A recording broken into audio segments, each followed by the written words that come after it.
I pull my car into the Brookhaven Heritage Club parking lot, each perfectly laid cobblestone seeming to judge my arrival. The grand Georgian-style building looms ahead with its gleaming white columns and meticulously manicured gardens. A monument to old Charleston money and older Charleston traditions. My stomach tightens as I smooth down my light gray jeans. They're designer, but still jeans. The navy blazer I've paired with them is tailored and classic, my loafers Italian leather. I've dressed carefully, knowing what awaits me on that sunny terrace. Still, a voice whispers that it won't be enough. It never is. I spot them before they see me. My father, Victor, ramrod straight in his linen suit. My mother, Lydia, pearls gleaming at her throat. My sister, Celeste, looking like she stepped from a country club catalog. Their faces are arranged in pleasant expressions for anyone watching, but I recognize the familiar tension in their postures. A doorman nods respectfully as I enter. "Good morning, Miss Diaz." The click of my loafers against marble echoes through the grand foyer. Crystal chandeliers cast prism-like patterns across oak-paneled walls. My parents requested this meeting, Sunday brunch at Brookhaven, where they've been members for 30 years to catch up. Their words, not mine. Father sees me first. His slight frown deepens, eyes narrowing as they travel from my face to my shoes. Mother's lips purse like she's tasted something sour. Celeste merely smirks, already savoring what's coming. "Opal," Father says as I reach their table. His voice carries across the terrace. "Did you forget this is a respectable establishment?" I freeze mid-step. Around us, conversations pause. Silverware stills against fine china. "I'm not sure what you mean," I say, keeping my voice level. Mother sighs dramatically. "Really, Opal? Look at yourself. Jeans? Here? I told you we were meeting at Bryce. Oakhaven. They're Armani, Mother. They're denim," she snaps. Everyone else managed to dress appropriately. Celeste chimes in. "You look like staff, for heaven's sake. Did you come straight from cleaning your apartment?" Heads turn. Whispers start. A woman, 2 tables over, touches her companion's wrist, nodding in our direction. My cheeks burn. Father summons a young waitress with an imperious wave. "Excuse me, could you check with management about the VIP area? Someone doesn't appear to belong." The waitress glances at me, then at my father. Her discomfort is obvious. "I'm sorry, sir. I'll need to call a manager about that." My throat constricts. I'm 7 years old again, wearing the wrong dress to my cousin's birthday, 3. Bringing home a B+ when Celeste earned straight A's. 22. Choosing the wrong college major. Always disappointing. Never enough. "If I'm embarrassing you," I manage, my voice barely audible, "I can leave." Father's eyes flash victory. Good. This place isn't for people who don't know how to behave. Every guest on the terrace watches now.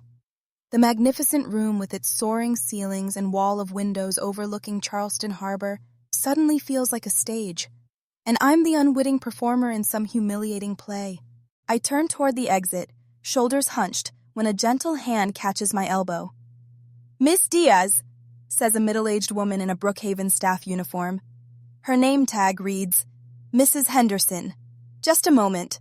I recognize her immediately, the hostess whose husband needed expensive medication last winter when their insurance denied coverage.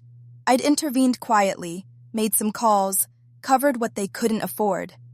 She steps closer, speaking softly. "You once helped me pay for my husband's medicine when the insurance denied it.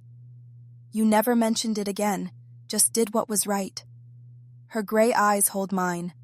"Don't let them shame you. Some of us see everything that happens here."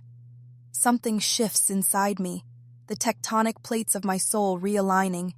My spine straightens inch by inch.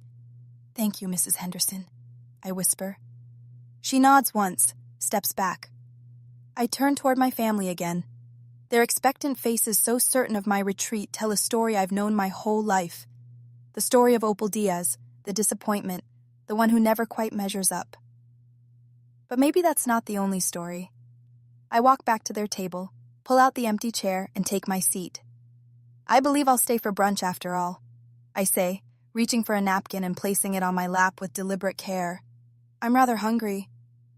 Mother's eyes widen, Celeste's jaw drops slightly, and Father, for perhaps the first time in my memory, appears momentarily at a loss for words. I lift the menu and examine it with newfound interest. Today may have started as their ambush, but something tells me it won't end that way. I watch Father's face change from quiet disapproval to something darker as I sit at the table. His fingers drum against the white tablecloth in a familiar rhythm, the same beat he tapped out when reviewing my disappointing report cards years ago. "This is absolutely unacceptable," he says, voice low but carrying across the race. Jeans at Brookhaven. I've been a member for 30 years and never have I witnessed such disregard for standards. Mother dabs her lips with a crisp linen napkin.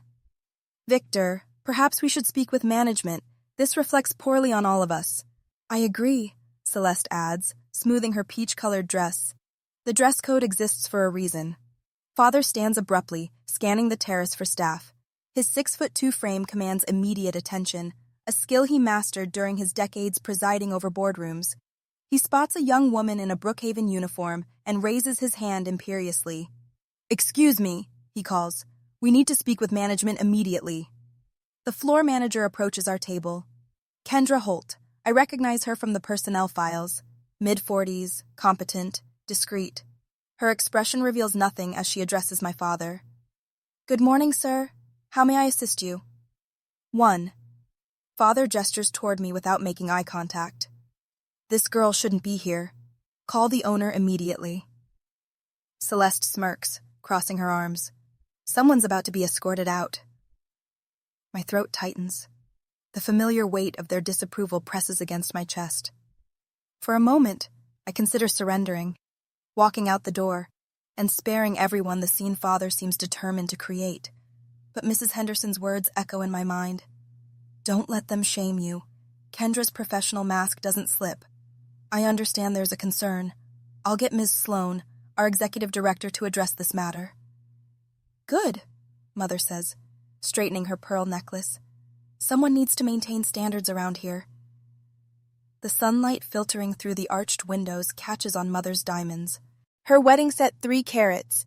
Flawless clarity and tennis bracelet mark her as a woman of means. Her cream-colored street. John knit suit probably cost more than some people's monthly mortgage payments. Everything about Lydia Diaz announces her status. While we wait, Father launches into familiar territory.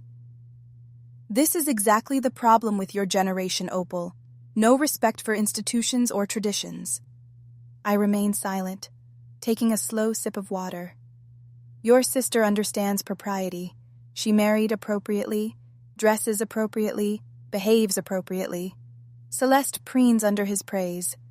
"Jackson and I are still waiting to hear if our membership application will be approved. Perhaps if certain family members didn't create scenes, the process would move faster." Mother pats Celeste's hand. "The committee will recognize your suitability, darling." I catalog each barb, each subtle dig. The familiar family dance continues around me. Victor, the patriarch, obsessed with appearances and status. Lydia, the enabler, social climber more concerned with perception than family bonds. Celeste, the golden child who married correctly to a corporate attorney and never strays from the approved path. Their shared belief. Opal is the family disappointment. I spot Nora Sloan approaching our table. She moves with practiced grace, her tailored burgundy suit conveying authority without ostentation. Behind her follows Maggie Adams, her assistant, carrying a leather portfolio. Mrs. Henderson watches discreetly from the service station, her presence oddly reassuring. "Good morning." Nora addresses the table, her voice measured. "I'm Nora Sloan, Executive Director of Brookhaven. I understand there's a situation. The owner is actually on site today." Father stands taller, buttoning his jacket. "Then get the owner. We'll see what they think about the dress code." Nora's expression remains neutral. "I've already spoken with the owner." "And?" Father demands. A beat of silence follows. Nora turns to look directly at me, something like respect in her eyes. Miss Diaz is the legal owner of Brookhaven. The words land like thunder in still air. Silverware clatters against china as Mother drops her fork. Celeste's mouth forms a perfect O. Father freezes, his hand suspended mid-gesture. I meet Nora's gaze and nod slightly. Perhaps we should continue this conversation in your office, Nora. Of course, Miss Diaz. This is absurd, Father sputters, color rising in his face. What kind of joke is this? I stand, straightening my blazer. It's not a joke, Father. You cannot possibly own Brookhaven, Mother whispers, eyes darting around to see who might be listening. Follow me, please, Nora says, gesturing toward the main building. Celeste grabs my arm as I pass. What are you doing? You'll humiliate us all. No, I say quietly, removing her hand. That was your specialty today. We follow Nora down the hallway toward the administrative offices. The familiar portraits of founding members line the corridor, old Charleston money looking down with painted disapproval at our procession. Nora's office reflects her personality: organized, tasteful, effective. She indicates the seating area where Maggie has already arranged files on the polished conference table. Please, she says, gesturing to the chairs. Father remains standing. I demand an explanation. Maggie opens the portfolio. The documentation is quite clear, sir. Brookhaven Heritage Club was acquired 9 months ago for $16.4 million as a distressed property following financial mismanagement by the previous board. The purchaser, Nora continues, was Diaz Leisure Holdings, LLC, with Miss Opal Diaz as managing partner. There are currently $6.7 million in capital improvements underway. Celeste shakes her head violently. This is impossible. You can barely manage your own life. How could you possibly? You just tried to remove the owner from her own property. I interrupt, my voice steady despite the hammering of my heart. Perhaps that's worth considering before you continue. Father sinks into a chair, his face ashen. Mother stares at the documents as if they might transform into something more comprehensible. Celeste glares at me with a mixture of shock and betrayal. For 31 years, they've defined me by their expectations. Expectations I could never meet. The quiet tech girl, the disappointment, the one who would never amount to anything significant. Now, sitting across from them with the weight of their judgment suddenly irrelevant, I feel something unfamiliar bloom in my chest. Freedom. Father's face reddens as he stares at the membership files spread across Nora's desk. The veins in his neck bulge against his starched collar. This must be some mistake. He slams his palm on the polished mahogany. I'll have my attorney review every detail of this so-called acquisition. Nobody buys a place like Brookhaven without word getting around Charleston. I remain seated, hands folded in my lap. The familiar knot in my stomach has transformed into something different. Not fear, but resolve, hardening like concrete. There's no mistake, Father. My voice sounds steadier than I feel. The sale was kept quiet at the previous owner's request, a condition I respected. Mother leans forward, her pearl necklace swinging. Darling, you can't possibly run something like this. It's a Charleston institution. The responsibility, the social obligations, which I've been handling for 9 months without anyone noticing. I meet her gaze directly, including you. Celeste circles the office like a shark scenting blood. Yo, you did this to humiliate us, didn't you? You knew we'd been members for 30 years, and you bought it to what? Prove a point? I bought a distressed property as an investment, I reply. The fact that it's Brookhaven is coincidental. Father's eyes narrow to slits. How did you even afford this place? $16 million? His tone suggests I must have stolen it or worse. My tech startup sold last year. I've been diversifying my portfolio. The words hang in the air. I never told them about the sale. They never asked about my work. The silence stretches between us, filled with 3 decades of dismissal.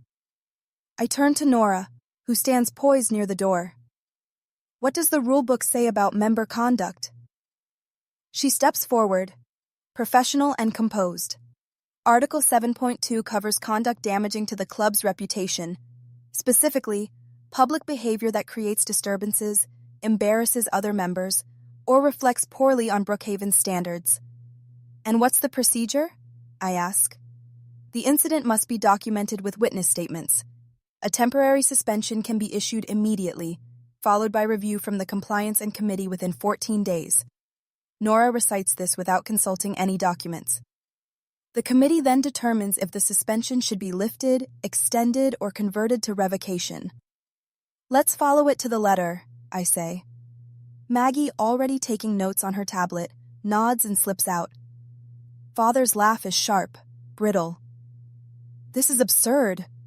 We're founding members. You're members who violated club policy. I correct him. Status doesn't exempt anyone. I stand slowly, feeling a strange calm settle over me. For 31 years, I've navigated the minefield of their expectations, watching every step, bracing for explosions of disapproval. But ownership of this space has shifted something fundamental inside me. Not just legal ownership of Brookhaven, but ownership of myself.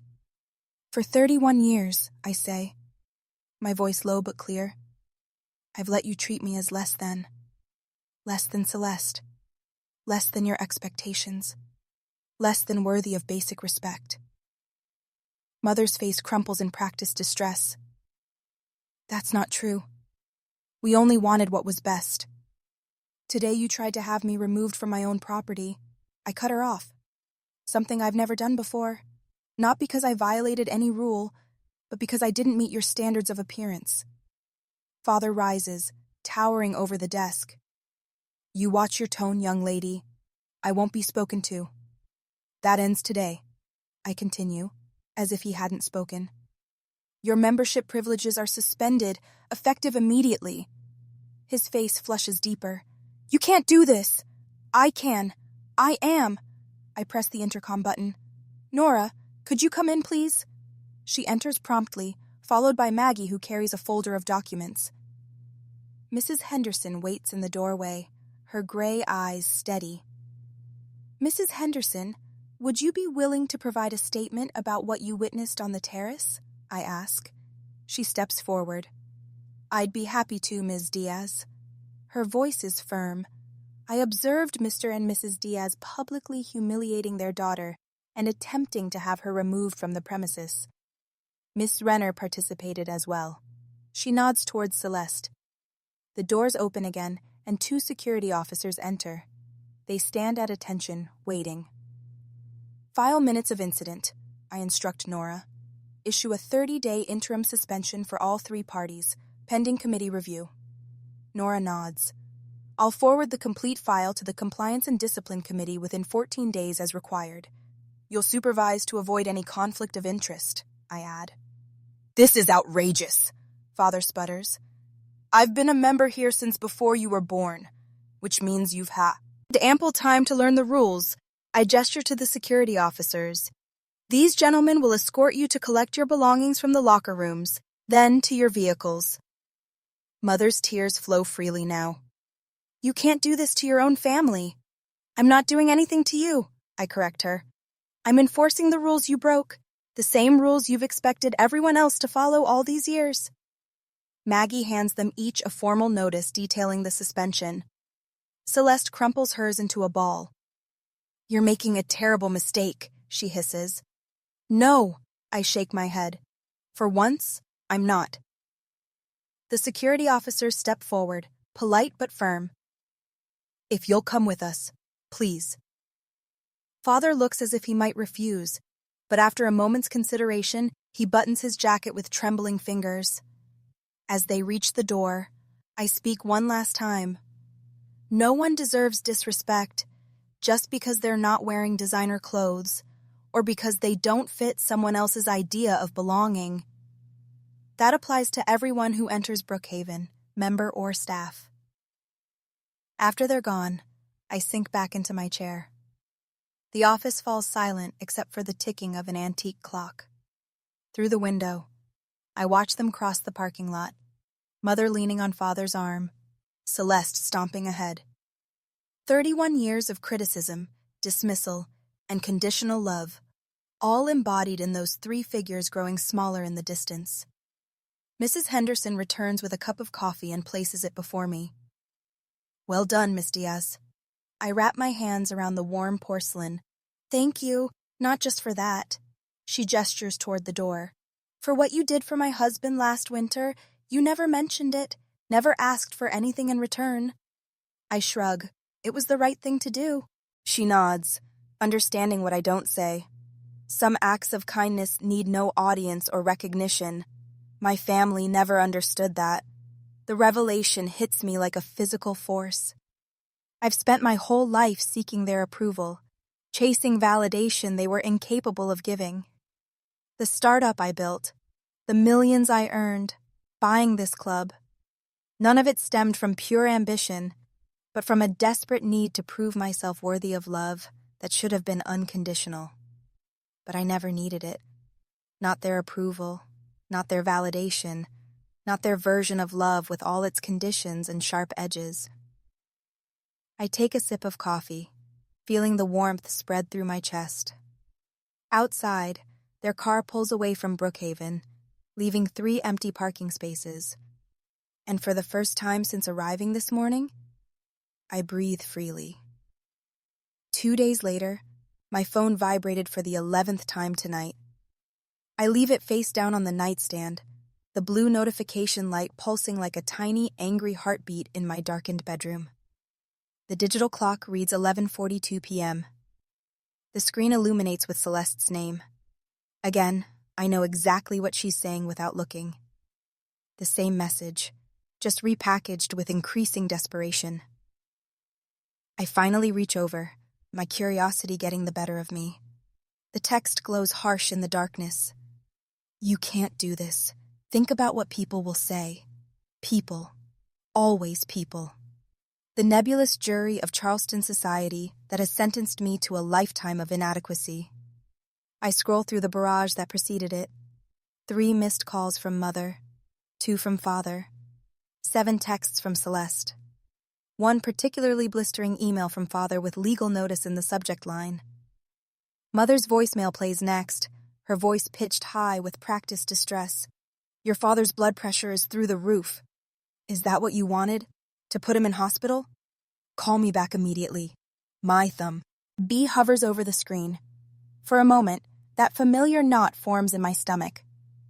The Pavlovian response to family disapproval cultivated over 3 decades. Instead, I power off the phone completely. The screen goes black. The room falls silent. For the first time in years, I sleep without interruption. Morning sunlight streams through my bedroom windows when Amara Ramirez, my attorney, arrives at my downtown apartment. Her charcoal suit and no-nonsense demeanor match the stack of documents she places on my kitchen counter. Coffee? I ask, already pouring her a cup. Black? Thank you. She accepts the mug and opens her portfolio. I've reviewed everything. Your actions fully comply with both the Brookhaven bylaws and South Carolina law. I exhale slowly, not realizing I'd been holding my breath. They have no standing to sue. She continues, sliding a document toward me. The suspension follows proper procedure to the letter. The committee will make their final determination independently. My father has influential friends, I say, the words carrying decades of witnessed power plays. Amara's expression remains impassive. Friends don't override bylaws or surveillance footage. My recommendation is to document everything but make no public comments whatsoever. I nod, stirring my coffee. Archive everything. This isn't about public humiliation. No. One eyebrow arches slightly. It's about consequences, I clarify, something my family has managed to avoid their entire lives. Nora calls me later that afternoon. Your father's been busy, she says without preamble. He's contacted 3 board members directly. And discovered most don't know him personally. There's a hint of satisfaction in her voice. 2 asked why a suspended member was contacting them about an active disciplinary matter. I press my hand against the cool glass of my office window, looking out over Charleston Harbor. Has he threatened anyone? Not directly. But Maggie overheard him in the parking lot yesterday, speaking rather loudly on his phone about incompetent management and family connections in Colombia. A text from Celeste appears on my laptop screen through the synced messaging app. Marshall refuses to get involved, says you went too far this time. Hope you're happy. Marshall, Celeste's corporate attorney husband, the family's backup legal strategy, apparently. Has my mother reached out to anyone? I ask. Her usual lunch group canceled yesterday. The Harrington-Wilson Charity Committee meeting was mysteriously rescheduled. Nora's voice remains neutral, but I detect the unspoken message. Lydia Diaz's social circle has suddenly developed scheduling conflicts. And father's attorney? Called this morning requesting the surveillance footage. When informed, it had already been secured as evidence. He advised against further discussion. His exact words were, "The evidence is clear." I hang up and wander through my apartment, stopping at the small balcony overlooking the historic district. Buildings from the 1700s stand shoulder to shoulder with modern structures, the old and new coexisting despite their differences. The next morning, I arrive at Brookhaven earlier than usual. Staff members nod respectfully as I pass. Not the fearful deference they showed my father, but something genuine. Mrs. Henderson joins me on the terrace, now serving breakfast to early risers. The staff lounge is buzzing with what happened, she says, refilling my water glass. Good. Buzz or bad? Good. Very good. She glances around Bifa, or continuing. For years your family treated people like furniture. The way your father spoke to Rosa in housekeeping last month, she shakes her head. Now everyone knows dignity matters here. Does it bother anyone that I suspended my own family? Mrs. Henderson straightens. Quite the opposite. It shows no one's above the rules, even the owner's family. Members notice, too. Several stop by my table introducing themselves properly for the first time. One elderly gentleman clasps my hand and simply says, "About time someone remembered what this place was founded for. Community, not cruelty." 2 weeks pass. The Compliance and Discipline Committee completes their investigation with methodical precision. Witness statements, CCTV footage, documentation of previous incidents involving my family that staff had never formally reported, fearing repercussions. Their verdict arrives in a sealed envelope on my desk one Wednesday morning. Permanent membership revocation for Victor and Lydia Diaz. Associate status terminated for Celeste Renner. 30-day appeal window. I sign the notification letters myself. My hand doesn't shake. My signature flows across each page with unwavering clarity.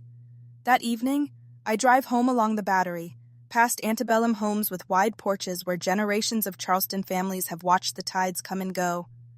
Change comes slowly here, they say. Traditions endure. Family names matter. But sometimes the tide shifts suddenly, dramatically, washing away what once seemed permanent. My phone rings. The appeal window has opened. No appeals are filed. A week later, the glass elevator in my office building offers a perfect view of Charleston Harbor. Normally, I savor this moment, watching sailboats slice through water while mentally preparing for my day. Not today. The knot in my stomach tightens as the doors open to reveal Celeste pacing my reception area. "You're early," I say, stepping off the elevator. My sister whirls around. Her eyes are red-rimmed, her caramel hair disheveled in a way I've never seen before. Celeste, without perfect hair, is like seeing a cardinal in winter startling and out of place. This couldn't wait. Her voice cracks. "You have to stop this, Opal. Face beacon care." My assistant Danny glances up with concern. I nod toward my office. "Let's talk privately." Celeste follows me, collapsing into a leather chair as soon as my door clicks shut. The polished glass and chrome of my workspace seems to amplify her disarray. Mom hasn't left the house in weeks. She blurts, tears spilling onto her cheeks. Dad is devastated. His blood pressure is so high the doctor added another medication yesterday. I remain standing, arms folded. That's unfortunate. Unfortunate? Celeste springs up. The Thompsons uninvited them from their anniversary gala. Dad's golf partners suddenly have schedule conflicts. Mom's charity committee suggested she take a break until things settle down. Those are natural consequences of their actions. Is your revenge worth destroying our family name? Her voice rises, hands trembling. The Diaz name means something in this town, Opal, or it did before you decided to humiliate our parents. I didn't humiliate anyone. They did that themselves. Do you even hear yourself? After everything they sacrificed for us. What exactly did they sacrifice, Celeste? Her mouth opens, then closes. She tries again. They gave us everything. They gave us things, not support, not acceptance. The phone on my desk buzzes. I ignore it. This isn't just about them now, Celeste says, switching tactics. Uncle Robert called me yesterday. Aunt Patricia the day before. Pastor Williams wants to meet about forgiveness and healing, Tao. He family rift. How convenient that everyone's concerned now. Because they care about this family, Richard Holbrook offered to mediate. Dad's golf buddy? The same man who laughed when Dad called my tech company playing with computers? I shake my head. The family peace committee is a little late. My phone buzzes again. Celeste glances at it, then back at me. You've made your point, she says softly. You've shown everyone you have power now. Isn't that enough? Her words strike deeper than she knows. Is that what I'm doing? Wielding power just because I can? The thought leaves me cold. I need to take this call, I say, reaching for the phone. We can talk later. Celeste grabs her purse. Just remember, when you're sitting alone in your big empty club, we're still your family. Her parting shot lingers after she leaves. That night, alone in my apartment, I stare at framed photos on my bookshelf. A Diaz family portrait from when I was 10. Celeste and I in matching dresses. Mother's hand resting possessively on my shoulder. Father standing tall behind us all. I pick up the frame, my finger tracing the glass over my younger face. Was I too harsh? The weight of lifelong conditioning to maintain family harmony presses down on me. My hand hovers over my phone. One call to Celeste could ease this pressure. One apology, one concession. The family would close ranks again. The tension would dissipate. But at what cost? I set down the photo and pull out an old leather-bound book from my bottom drawer. My childhood diary, its pages yellowed, the handwriting evolving from childish scrawl to teenage precision. The 12th of October, 2003. Dad said my science fair project was adequate, even though I won first place. The 8th of June, 2008. Mom told Grandma Wilson I was finally looking presentable at graduation. Everyone laughed. The 15th of May, 2015, college graduation. Mom said, "At least you finished." Dad complained about missing his golf game for the ceremony. The 21st of December, 2019. Told family about venture capital funding. Celeste changed subject to her husband's promotion. Dad said playing with computers isn't real work. Page after page documents years of small cruelties and casual dismissals. Not dramatic abuse, just the steady drip of disappointment that eroded my sense of worth year after year. I close the diary, certainty hardening within me like amber. No more, I whisper to the empty room.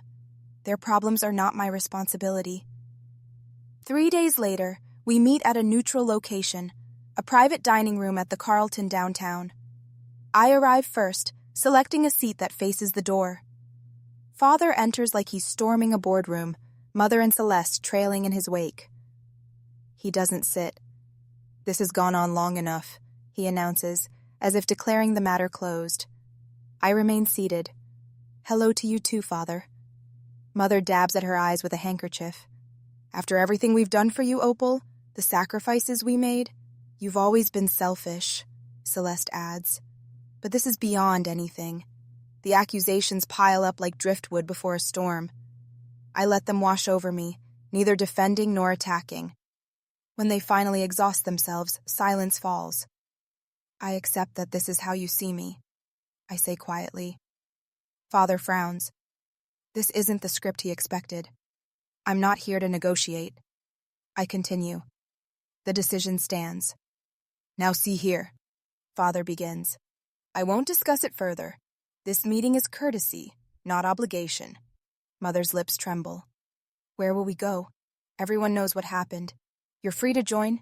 Other clubs. Charleston has many. You can't just cut us off. Celeste protests. Our relationship moving forward is entirely up to you. I meet each of their eyes in turn, but it will be based on mutual respect, or it won't exist at all. I stand, smoothing my skirt. Father's face flushes crimson. Mother's tears flow freely now. Celeste stares at me like I've grown a second head. You're making a mistake, Father warns. No, I say with quiet certainty. I'm correcting one that's gone on far too long. I walk out without looking back. My steps light despite the weight of their stares. For the first time in my life, I'm not running for my family's disapproval. I'm walking towards something better.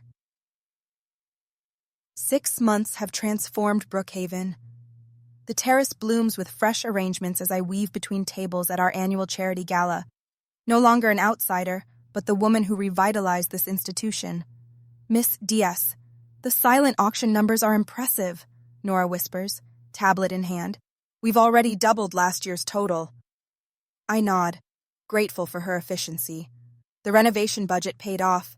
The grand ballroom gleams under new chandeliers, walls freshly painted in warm creams rather than the previous sterile white. Staff move with purpose, their uniforms redesigned for comfort without sacrificing elegance. Membership applications increased 18% last quarter, Nora adds, and staff turnover dropped to almost zero. Numbers tell stories others might miss. When I purchased Brookhaven, employee morale languished near rock bottom. Now, genuine smiles replace forced politeness. I pause at the terrace doorway, the exact spot where, half a year ago, my family tried to have me removed. Today, members greet me with genuine warmth rather than cold assessment. Miss Diaz, beautiful evening. Mr. Patterson? A retired judge lifts his glass. Best gala in 20 years. The compliment lands without qualification, no implied criticism lurking beneath the surface. Mrs. Henderson approaches, her new title of hospitality director displayed on a discreet badge. 6 months ago, she was a hostess whose kindness provided my turning point. The kitchen staff wanted you to know they appreciate the new equipment, she says. Makes a world of difference. They deserve tools that work. She studies me, eyes crinkling. You've changed this place. People feel valued now. Her words warm something deep inside me. That was the goal. We both know what remains unspoken. Victor and Lydia joined Palmetto Oaks Country Club across town last month. Celeste texts occasionally tentative messages about weather or asking if I received a holiday card. The raw wounds have begun to heal, though the scars remain. I excuse myself and climb the stairs to the balcony overlooking Charleston Harbor. The sunset paints the water copper and gold. Below, laughter rises from guests mingling on the lawn. For 31 years, I chased approval that should have been freely given. I measured my worth against impossible standards, believing the lie that boundaries equal selfishness. Now I understand. Respect isn't demanded or begged. It arrives when you choose what's right, even when that choice costs something. A young server, Jennifer, according to her name tag, refills my water glass. Her hands tremble slightly.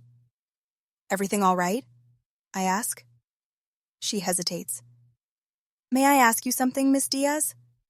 I gesture toward the empty chair beside me. My family. She starts, then swallows. They say I'm throwing my life away going to college, that I should stay and help with my younger siblings instead. The weight in her voice echoes a familiar burden. Your life belongs to you, not to them, I tell her. They're Dashton. Disappointment is their problem to solve, not yours. Her eyes widen. No one ever told me that before. Someone should have. I smile. The scholarship program might interest you. Nora has the details. 2. After she leaves, I sip my water and watch the sunset deepen. Peace settles over me like a comfortable shawl. Mrs. Henderson joins me briefly, gazing out at the harbor. Justice finally came back around, she observes. Justice never left, I reply. People just forgot what it looks like. She nods and returns to her duties. I remain, glass in hand, breathing in the salt air. The sun sinks lower, painting the clouds violet and rose. A different woman stands here now, one who finally understands her worth isn't determined by others' opinions. The light fades. I don't.